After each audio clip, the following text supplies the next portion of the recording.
The United States has suffered the indignity of invasion only rarely in its history. During the War of 1812, British troops overran Washington, D.C. and actually set fire to the White House. But for more than a century, no one else dared to trespass until the morning of December 7th, 1941. In the end, Japan paid dearly for its ambition, and American armed forces avenged their shame at being caught unawares. With the end of World War II, the Soviet Union emerged as America's most threatening adversary. The Soviet detonation of an atomic bomb in 1949 and the sheer size of its armed forces kept the United States military in a perennial state of alert. In July of 1952, during the administration of Harry Truman, Washington, D.C. appeared to be the target of airborne intruders. But the prowlers weren't Soviet fighter planes. They seemed to be UFOs. Perhaps the most important sighting of all time was the so-called Washington merry-go-round. On 2 weekends in 1952, July 19 and 20, and July 26 and 27, UFOs were tracked by radar and seen by numerous individuals over Washington, D.C. and its environs. People at Andrews Air Force Base and at Washington National Airport went outside and could actually see objects in the sky that matched positions of blips on the radar scopes. And the net result of it was, for a couple days there, UFOs seemed to have had their way over the skies of Washington. On the third day of the sightings, as operators tracked the mysterious signals, curiosity suddenly turned to panic. The objects were heading toward the prohibited airspace over the Capitol and the White House itself. The Pentagon ordered jets from an airbase in Delaware to intercept the intruders. Al Chop was the Air Force's civilian spokesman on UFO issues. He was called to the radar room at Washington National as the dramatic incident unfolded. We were observing about 4 or 5 known flights and about 12 to 14 UFOs. And we saw the flight coming in from Delaware. We could see them on the radar scope, and the moment they came on the scope, all the UFOs disappeared. The fighter planes patrolled the empty skies for some 20 minutes, but there was nothing to intercept. However, when the jets returned to base, the UFOs promptly reappeared on radar. And then when they came back, after the interceptors left, the fact that they immediately came back on the scope, I was very apprehensive. Again, jets were sent aloft. One pilot reported seeing the UFOs, which he described as blue and white lights. Then he reported that they were closing in. We could also see them on the radar scope, and we could see his return and the unknowns grouping around him. And he said, "They're all around me." And then he said later on, "What shall I do?" Well, what could we tell him?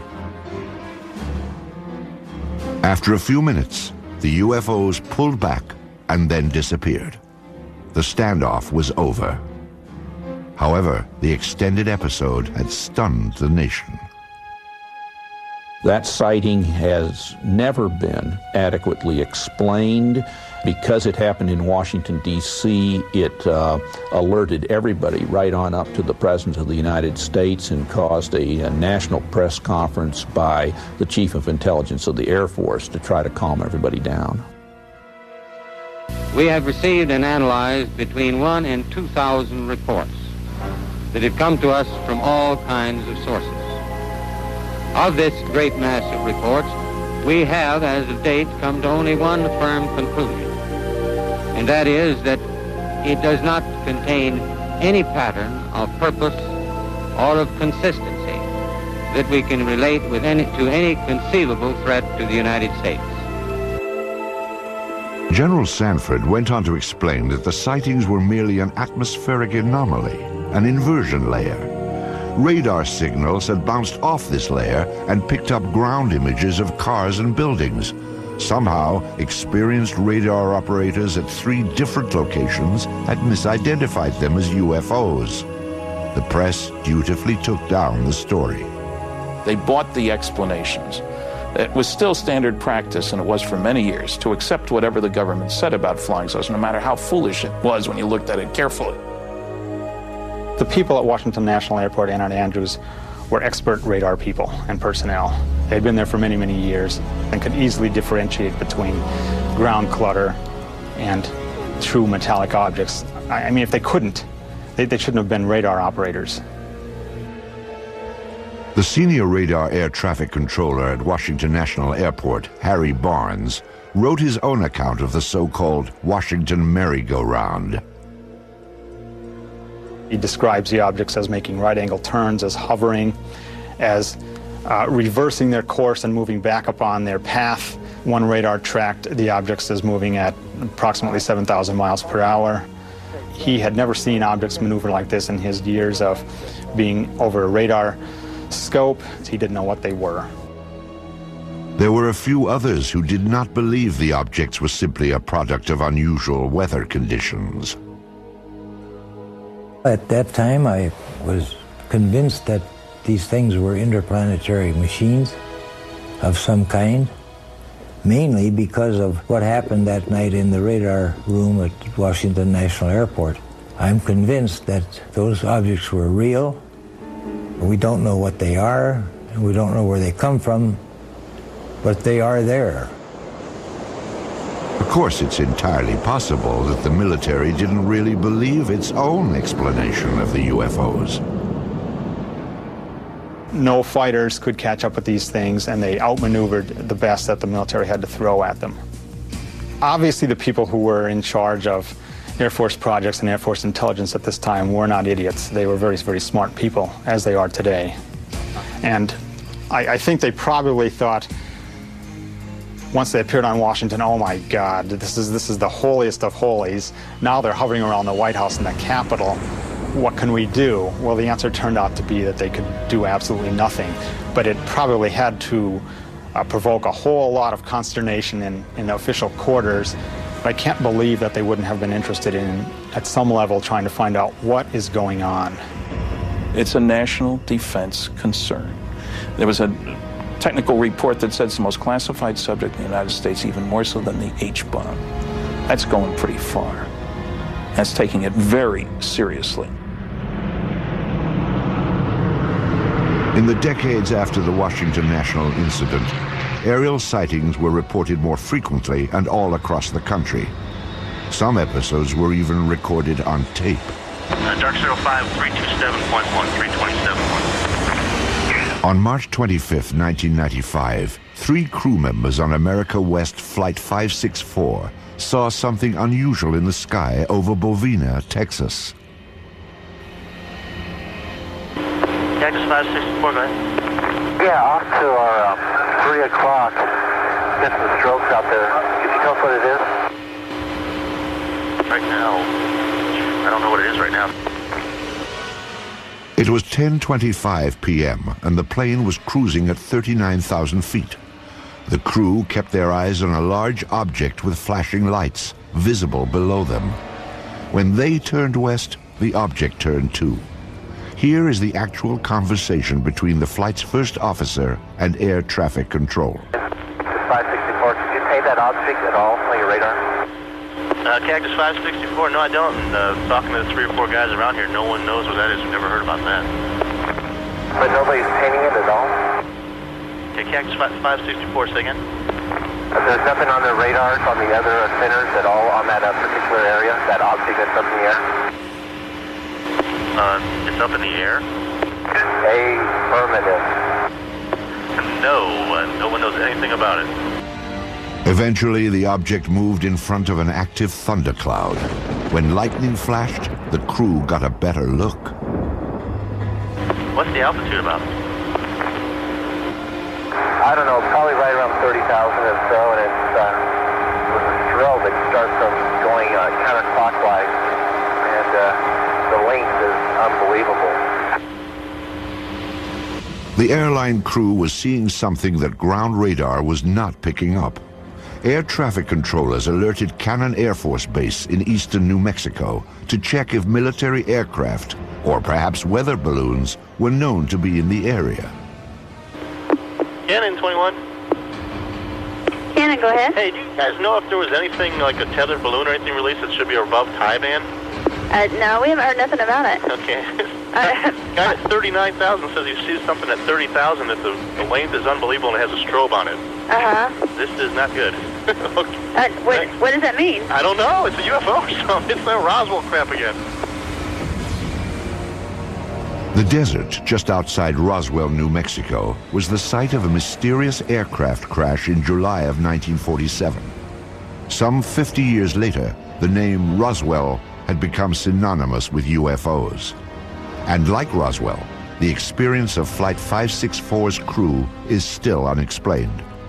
Though crew members stick to their story, they prefer to remain anonymous.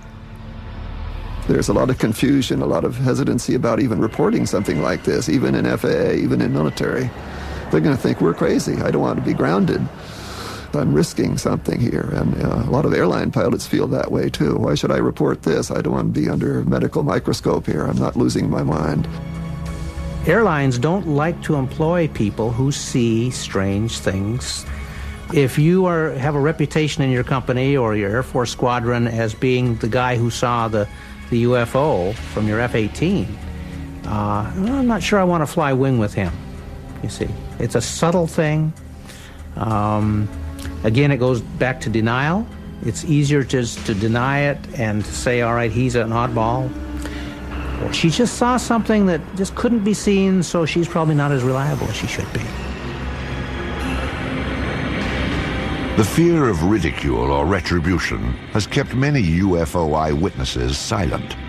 Still, some do step forward, at times with extraordinary revelations.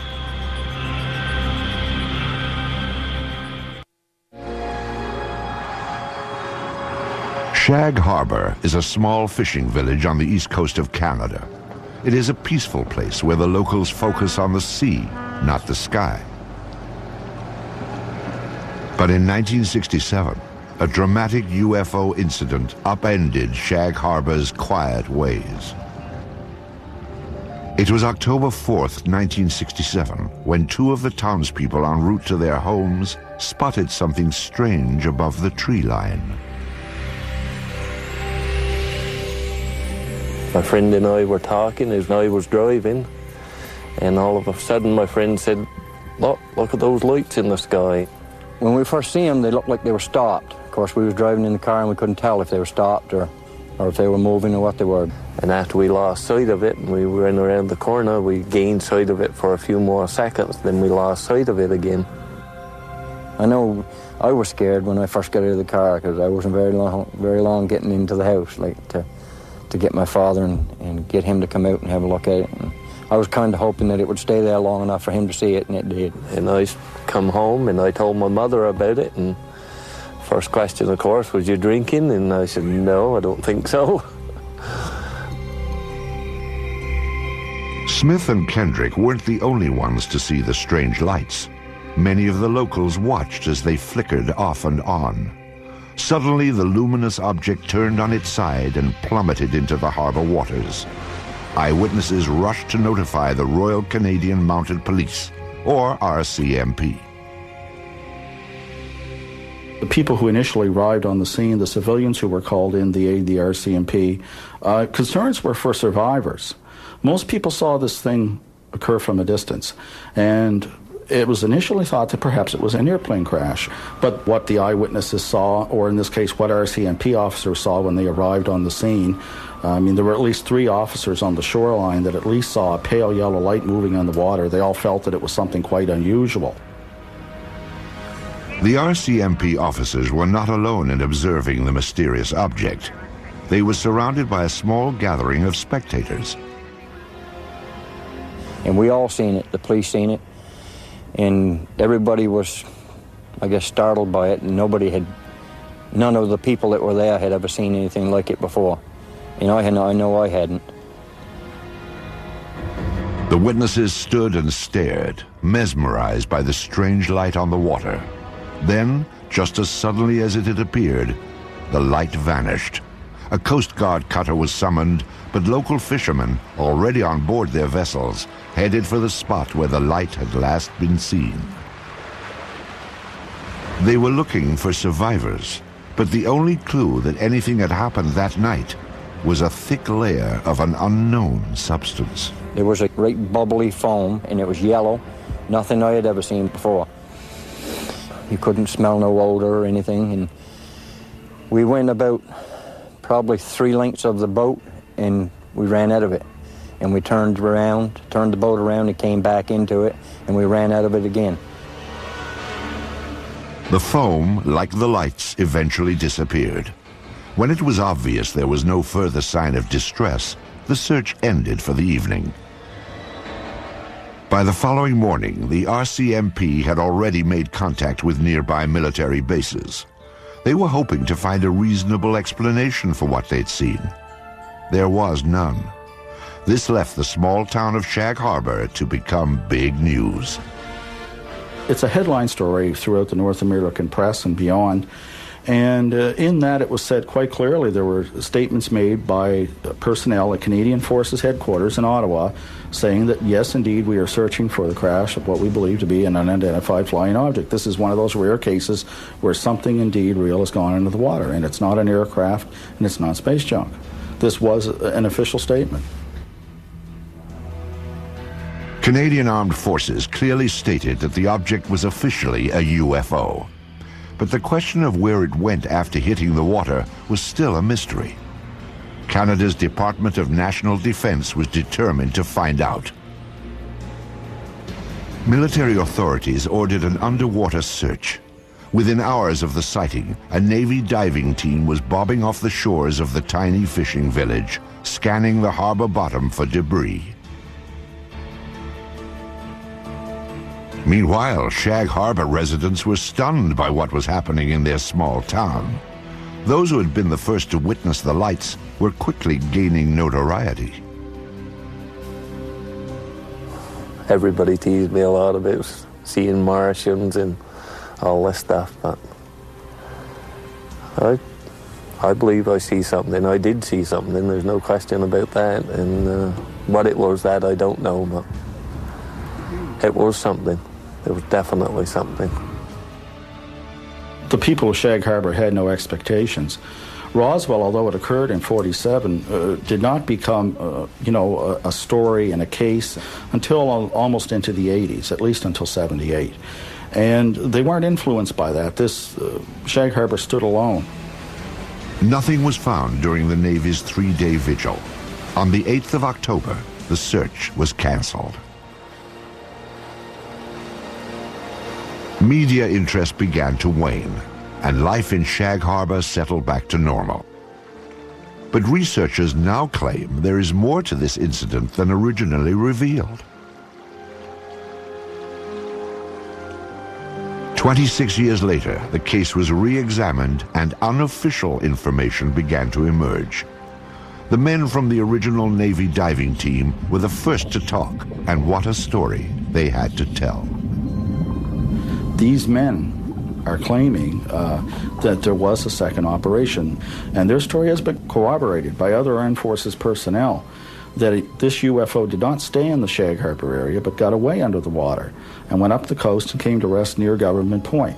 Now, at Government Point, you have a secret base. In those days, it was an American base on Canadian soil. To have an unidentified craft of any type sitting very near this facility and on some of their detection equipment would be a matter of extreme concern. The Shelbourne military base at Government Point is now closed, but at the time of the sightings, it was a first line of defense against Soviet threats. Here, American forces monitored for submarine activity using a sensitive underwater grid.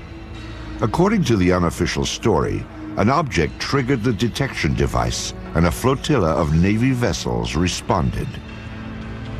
From our best information, 6 to 7 ships camped over the object for about a week, keeping an eye on it. Divers went down on it. One diver in particular makes no bones about it that this thing was an unidentified flying object, and there were things on it. And as the men put it, there was still activity in these crafts. And they're absolutely certain that it was nothing from this Earth, that it was a UFO. So this does go beyond the official record by quite a stretch.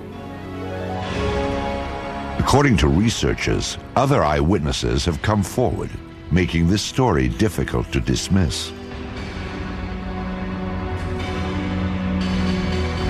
So what evidence do we have of this happening? We have 3 to 4 people that tell us the story that this did happen. We've got the integrity of the witnesses, but that's, witnesses are, we don't have the smoking gun, that's for sure, but I think we probably have the gun, but we just don't have the bullets. The unofficial story may never have confirmation, but it most certainly is complete. There is a beginning, a middle, and according to investigators, a surprising end. One of the things I enjoy most about the story is its end, because I suppose you could say, ufologically speaking, it has a happy ending, unlike most of these stories. After these ships sat over this object for a week, the UFOs start moving again while still submerged under the water and move down the coast of Nova Scotia and out into the Gulf of Maine. Once in the Gulf of Maine, they surface and fly away. This was a genuine UFO event. And what does that mean? Yes, it was an unidentified flying object, but beyond that, it means that it's nothing conventional. There are certainly aspects of this that you cannot explain or explain away. There is another episode involving a top-secret base, but this time, a high-ranking officer did come forward and sound the alarm when UFOs penetrated secure military airspace. Weather balloons?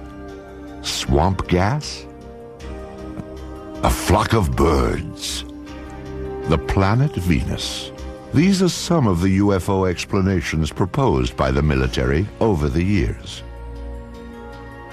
Ironically, some of the most unusual UFO episodes have been reported by military personnel, perhaps because they're trained to carefully observe their surroundings.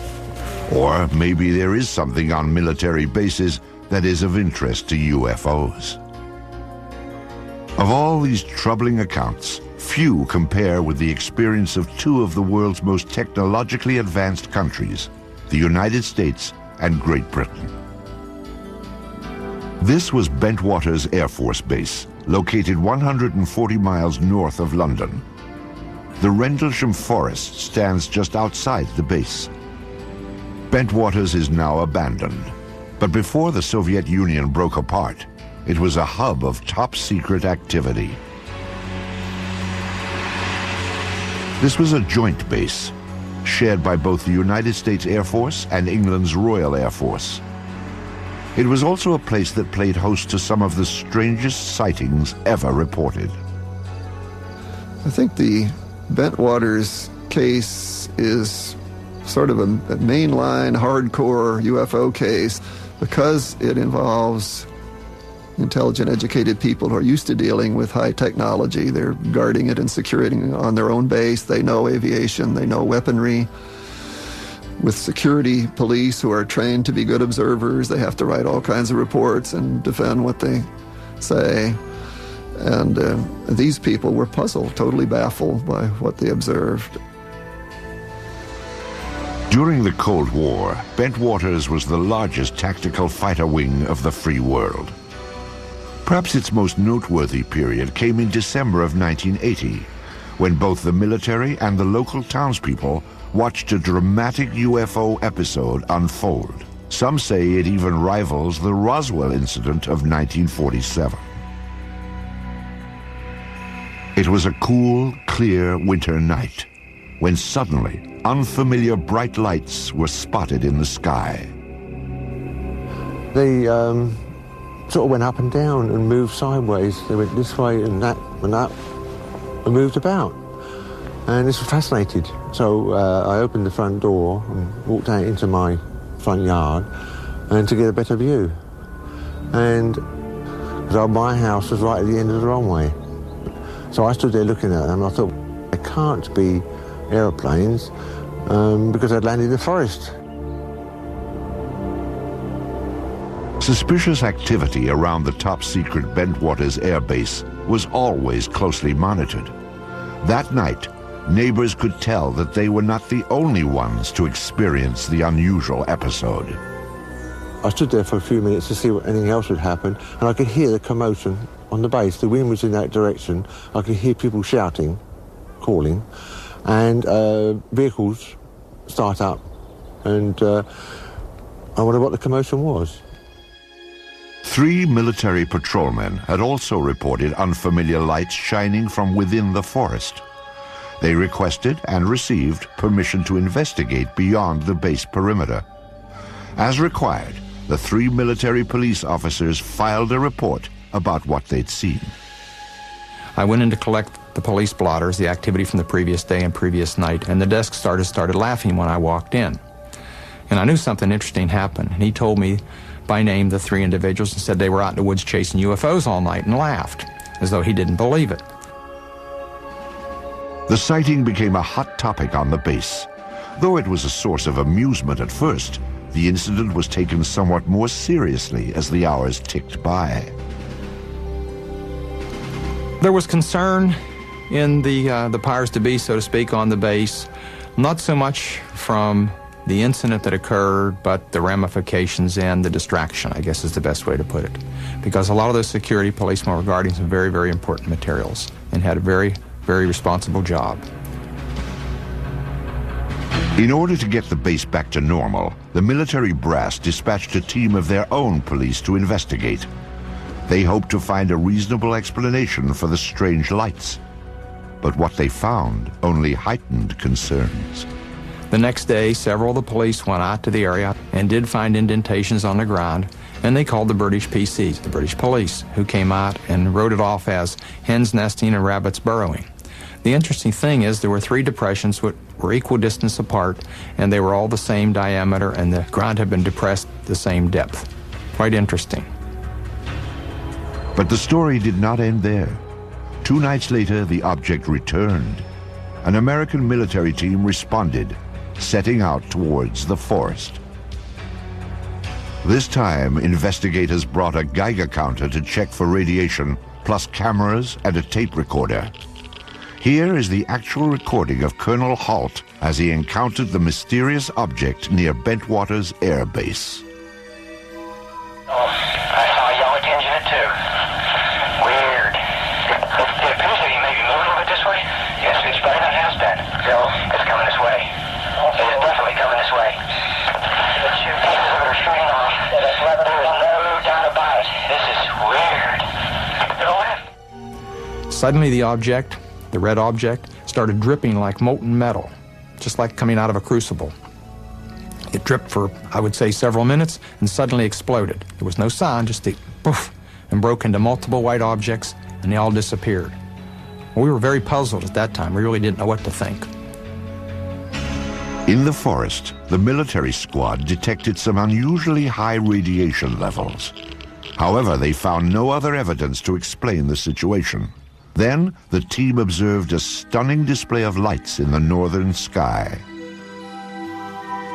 The dazzling lights proved to be a mere prelude to the stunning object that appeared in the southern sky. Suddenly, the object to the south approached at very high speed, stopped, I would say, a quarter, half mile above us, I can't really tell for sure, and sent down some type of a beam that fell right at our feet. It wasn't like an ordinary light that fans out. This came down straight like a laser beam. Illuminated the ground, a small circle, weighed 10, 12 inches in diameter, probably for about, I'd say, 10 seconds. Well, I was very concerned then. Are we getting a signal? Are we getting a warning? Or was this some type of a weapon that hadn't gotten us yet? Just as suddenly as it appeared, it clicked, disappeared. 3 hours later, the UFOs were gone, but mass confusion had taken their place. We were sure nobody would believe this, and I say we were all thinking, wow, how are we going to cover this up? You know, what are we going to tell people? We can't tell the British. We can't go back and tell our bosses. They'll think we've all been out here in the woods drinking or something, which wasn't true. but there was great concern. At the risk of ruining his reputation, Colonel Halt reported the incident to a superior officer the next day. He then turned in his audio cassette from the night before. After a staff meeting, the officer asked Colonel Halt to discuss the matter with the British liaison. The liaison was out of town, so Halt wrote a memo. I wrote a memo which has become somewhat public, I guess, and kind of cleaned it up a little bit and abbreviated what happened. Later in the night, a red, sun-like light was seen through the trees. It moved about and pulsed. At one point, it appeared to throw off glowing particles, and then broke into 5 separate white objects, and they disappeared. I expected a phone call or somebody to drop around to see me real soon. Nothing happened, and nothing happened. You know, days turned into weeks, and I kept asking, well, you know, is there any interest? And finally, it just became a non-issue. Bentwater's commanders were content to let the matter drop, or so it seemed. But subsequent events would suggest that both the British and the American military regarded the incident at Bentwaters with the utmost gravity.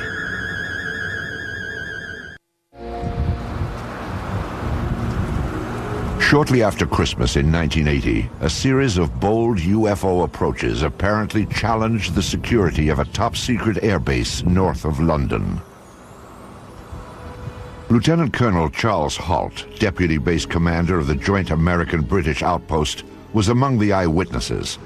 However, his reports to other Bentwaters officers elicited no response. Still, there is evidence that the incident was not ignored. Indeed, far from it. The local townspeople were among those who noticed a change around Bentwaters. I had customers come round to my garage who were military men. I asked what was going on, and they said, well, they weren't allowed to say. And I had 1 or 2 officer customers, and I asked them, and they weren't allowed to say either. I don't know why. British UFO researchers Dot Street and Brenda Butler attempted to interview eyewitnesses, but were barred from the base. They didn't say it was a UFO, they said something had happened in the forest. And when we came down and we actually tried to interview people, we were just stopped. A breakthrough came for the UFO investigators when military personnel began to reveal a bizarre story that included more than just the sighting. They claimed an alien craft controlled by extraterrestrials landed in Rendlesham Forest and made contact with American officers. These curious reports have been ignored or denied by government and military officials. Despite this dismissive reaction, some say that the armed forces were keenly interested in the events at Bentwaters. People did investigate, they did it from an arm's length. I was never formally debriefed, and I can't, to this day, can't believe that. I do believe some people crept around the base, so to speak. I do believe there were multiple agencies with a great deal of interest that probed discreetly. I can't explain. I've had people indirectly approach me trying to pry information out and to find out what was going on. Military officials offered only conventional explanations for the extraordinary reports. Among them, that a satellite had fragmented as it re-entered the Earth's atmosphere. I can't rule out that a satellite didn't fall or a portion of a satellite didn't fall in that area, but how would one account for the object moving through the trees? And the objects in the sky, they did not fall down. They stayed in the sky and moved about in sharp angular patterns, and there were 3 of them. And indeed, it does seem that some space debris did come through at around about the time concerned. But it should be remembered, of course, that the Bentwaters incident occurred over a series of nights. Another explanation for the sighting was refraction of the beam sent out by a nearby lighthouse. Clearly, something extremely unusual happened. The skeptical explanation that it was the lighthouse light reflecting strangely through the woods doesn't make any sense, because why hadn't they encountered that problem before since? If it's this lighthouse, the atmospheric conditions would have been such that at some other point it would have happened, but it never did. So you have something going on there that is inexplicable in the mundane. You've got very credible people who are charged with guarding a facility who cannot explain it, and if these people are incompetent, we better get them out of there. But none of the military personnel said to be involved were removed from the base. And publicly, it seemed both American and British officials were not anxious to pursue the matter any further. The corporate view of the British Ministry of Defence about the Bentwaters case is simply that the case was looked at the time and was not judged to be of any defence significance. Well, I've not seen that borne out by any analysis.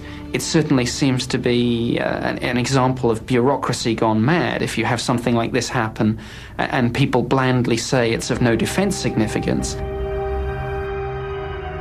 Years later, the official position concerning the Bentwaters incident was revisited. This time it was brought before Parliament by no less than a former British Chief of Defence, Lord Hill Norton.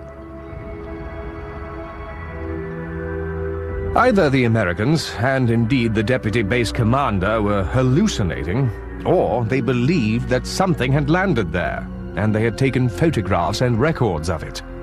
In either event, it must be of interest to the defense of the United Kingdom. Despite such pronouncements, the military kept quiet about the incident at Bentwaters. Oh, there's no doubt in my mind it was some type of a cover-up. And I think there were some misleading stories put out. Somebody didn't want the general public to be aware of what had happened. Some 2 decades later, all physical evidence supposedly gathered during the incident is missing. No photographs have been found, although 3 separate search teams took pictures. And the military has no comment about the Geiger counter's high radiation readings in Rendlesham Forest. Perhaps the incident at Bentwaters Air Base in December of 1980 will never be fully explained. However, those who were directly involved have reached their own conclusions. I think something totally out of the ordinary happened, something that we don't have an explanation for, and I'd certainly like to have one. Have we been visited? Perhaps. There certainly was some type of intelligent control over what we saw. I don't think there were little green men on board or whatever, and I really can't explain it. I'm firmly convinced there was some type of intelligent control. The baffling episode at Bentwaters is but one on a long list of sightings that seem to merit an in-depth and impartial investigation. Some of the most credible of these reports point to UFO penetration of sensitive defense installations. But there is one place on Earth where military authorities are said to have actually examined alien spacecraft: the forbidden American airbase known as Area 51. The peculiar events at Roswell in July of 1947 seem to have established a pattern for government handling of the UFO issue in the United States. The more officials denied the existence of UFOs, the more it appeared they had something to hide. In the 50s, there was the belief that the U.S. Air Force had proof of some sort that these were alien spaceships and was covering it up to prevent panic. That, in fact, the government not only knows about flying saucers, but is in cahoots with the aliens, that there is a technology exchange going on.